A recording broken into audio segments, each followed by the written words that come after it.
मानेंगे नहीं कि मेरे और मेरे हस्बैंड को 33 या 30 इयर्स हुए हैं रिलेशनशिप में, लेकिन फिर भी कहीं ना कहीं थोड़ा मनमुटाव था। जब मैं फोटो लेके बैठी और उस फोटो को मैंने देखा कि इसको 20 कृतज्ञता, मैं 10 कृतज्ञता दूं, मैंने ऐसे सोच के किया, तो मैंने फिर 20 दिया। इतना मैं रोई और मैंने देखा कि अरे हम देखते ही नहीं है कि हमारे हस्बैंड हमारे लिए क्या कर रहे हैं, क्या नहीं कर रहे हैं, हम सब देख रहे हैं। अब देखो कि वो भी हैं कितने, मतलब मैंने उस दिन देखा, ओ माय गॉड, हम कितना जुल्म करते हैं हमारे हस्बैंड्स पे। तो मैं जो रोई, माय गॉड, मैं सोच नहीं सकती हूँ, मैं इतना रोई और मैं इतना उनके लिए कृतज्ञ हुई कि सभी हस्बैंड कितना काम करते हैं अपने घर के लिए 24 घंटा, मगर बीवियां कुछ ना कुछ बोलती रहती हैं और कृतज्ञ नहीं होती हैं। और मुझे ये महसूस हुआ और मेरे हस्बैंड का रिलेशनशिप बहुत अच्छा हो गया ये बुक पढ़ने के बाद। और फिर उन्होंने भी मेरे साथ ये एक्सरसाइज की और वो भी बहुत रोए और उन्होंने कहा कि मैंने तुम्हें आज तक एक्नॉलेज नहीं किया, एंड उन्हें भी बहुत चीज़ें रियलाइज हुई। So guys, this book is really wonderful. आपको आगे आगे चल के, जैसे बोलते ना, सोने का खजाना है, आप बटोरते जाइएगा रिलेशनशिप में, कैरियर में, मनी में। आपको जितना चाहिए आप उतना भर लीजिएगा अपने लिए। तो आगे पढ़ते हैं कृतज्ञता के बारे में। श्रद्धा पढ़िए। उज्ज्वला। हाँ मैम।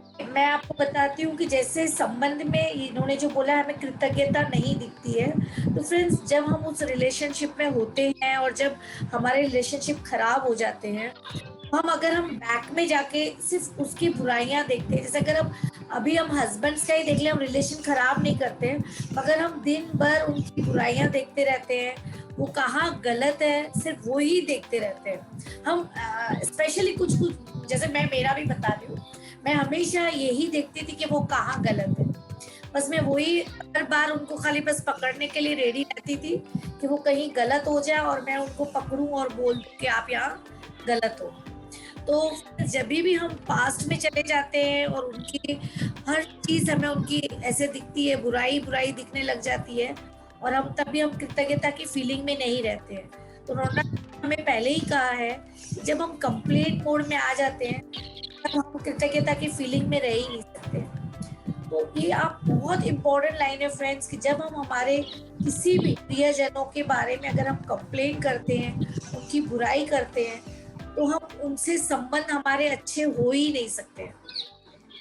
कहीं ना कहीं हमारे उनके साथ संबंध खराब हो ही जाएंगे, या हम उनके सामने नहीं कंप्लेन कर रहे हैं, पीछे कर रहे हैं, तो भी हम संबंध उनसे सही नहीं रहेंगे। फिर जब मैंने मेरे हस्बैंड की, मेरे कोच ने मुझे बोला तुम्हारा कुछ ज्यादा ही मामला खराब है, तुम ज्यादा ही बुराई देख रही हो, 20 अच्छाइयां लिखो।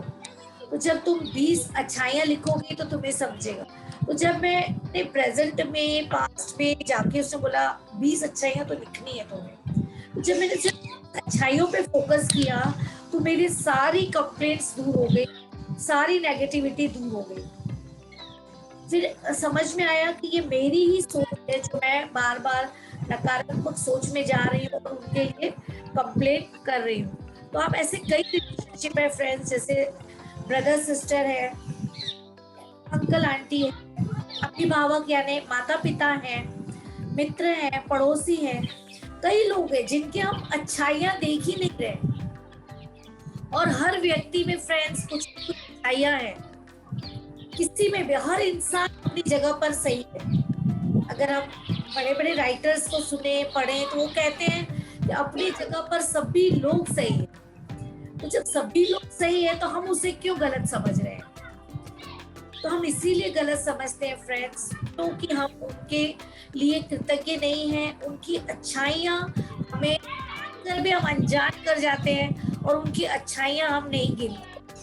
जैसे नियामतें लिखते हैं, तो वैसे आज के बाद आप एक बुक बनाएं जिनके साथ भी आपके संबंध मधुर नहीं, मधुर यानी बहुत ही ब्यूटीफुल, जो हम होने चाहिए संबंध। अगर आपको फील हो रहा है कि मेरे यहाँ पे कुछ तो, मेरा जो रिलेशनशिप है इसके साथ सही नहीं है, या मैं इससे 2 मिनट से ज्यादा इससे बात नहीं कर पाता हूँ, या मैं इसको अवॉइड करता हूँ, या मैं इसको रेजिस्ट करता हूँ कोई बात के लिए, जब हमें कोई चीज पसंद नहीं आती तो हम काफी रेजिस्ट करते हैं कई चीजों को।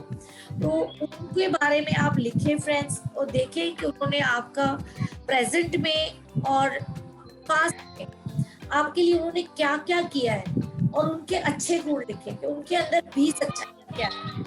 लगातार 3 बार धन्यवाद लिखना दरअसल बहुत शक्तिशाली कार्य है, क्योंकि यह आपको शब्दों को बेवजह उछालने से रोकता है और कृतज्ञता की गहराई को बढ़ाता है। 3 बार धन्यवाद कहना एक जादुई फॉर्मूला भी है, क्योंकि यह सृष्टि के समूचे सृजन का गणितीय अंक है। मिसाल के तौर पर शिशु के सृजन के लिए एक नर और एक मादा की आवश्यकता होती है। इस तरह नर, मादा और शिशु 3 लोग जो एक नई सृजन को पूर्ण करते हैं। 3 का यही नियम सृष्टि की हर चीज के सृजन में लागू होता है, जिसमें आपकी इच्छाओं का सृजन भी शामिल है। इसीलिए जब आप 3 बार लगातार धन्यवाद कहते हैं, तो आप सृजन की जादुई संख्या और एक गोपनीय जादुई फॉर्मूले का यहाँ पे दी मैं ऐड करना चाहूंगी अभ्यासक्रम के हाँ पहले। हाँ, बोलिए। मैं ना ढूंढ रही थी एक्चुअली, हम्म मैंने लिखा है वो अभी एक्चुअली निकाल के रखूंगी मैं नेक्स्ट टाइम से।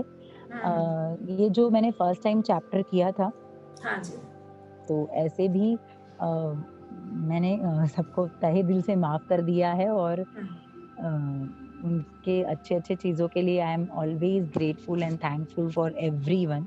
हम्म पर जब भी है ना आप मेरे मौसी के बारे में था, तो वो मैं लिख के बहुत अच्छे से, मतलब ऐसा नहीं ज़रूरी है कि अभी के बारे में लिखिए। आपके संबंध कंटिन्यू शायद हैं कि नहीं पता नहीं, पर ऐसा भी हम्म हो सकता है कि आप आपके लाइफ में वो व्यक्ति है ही नहीं, बट हम्म वो बुरी यादें, हम्म मतलब आप जाना नहीं चाहते आपके अंदर भीतर भी, हम्म और वो याद नहीं लाना चाहते कि अरे उस दिन क्या हुआ था या उस बात से मुझे जो हर्ट हुआ है, तो मैं अपने आप से भी कुछ बातें नहीं सामने लाना, मतलब हम बोलते हैं ना अपने आप से बात करो, तो अपने आप से बात करते वक़्त भी वो बातें हमें नहीं अच्छी लगती है। ऐसी हम्म बातें ही यहाँ या उस संबंध से लेके यहाँ लोगों को रखना है। हम्म तो इससे क्या होगा, आपके अगर संबंध है वो पर्सन से, वो तो सुमधुर बनेंगे अगर वो पर्सन से आपकी अभी कोई कनेक्टिविटी नहीं है, कोई हम्म कॉन्टैक्ट नहीं है। पर हम्म एग्ज़ैक्टली आप ये जादुई अभ्यासक्रम करके आप अपने भीतर शांति मिलेगी। आप अपने आप से ओपन अप हो जाओगे। आप अपने आप से एकदम फुल्ली फ्री हो जाओगे। क्योंकि जब भी हम गुस्सा करते हैं या जब भी हम किसी पे ऊपर, क्योंकि अरे हानि है केवल हमारे शरीर में, जैसे समुद्र में कैसे लहरें उठती है, वैसे हम्म हमारे अंदर केमिकल लहरें उठती हैं। इससे हमें अंतर और बाह्य मन तो दुखता है, और शरीर के भी ऐसे आपको उस दिन बिल्कुल अच्छा नहीं लगेगा, ना खाने अच्छा लगेगा, ना आपको एसिडिटी लगेगी या कुछ भी, क्योंकि हम बहुत गलत तरीके से वो गुस्से में हैं।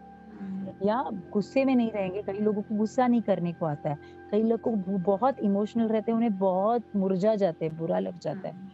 तो हम्म जो भी ये भावनाएँ आपको तकलीफ देती है, आप ये चैप्टर हम सभी ये करेंगे तो हम फ्री हो जाते हैं।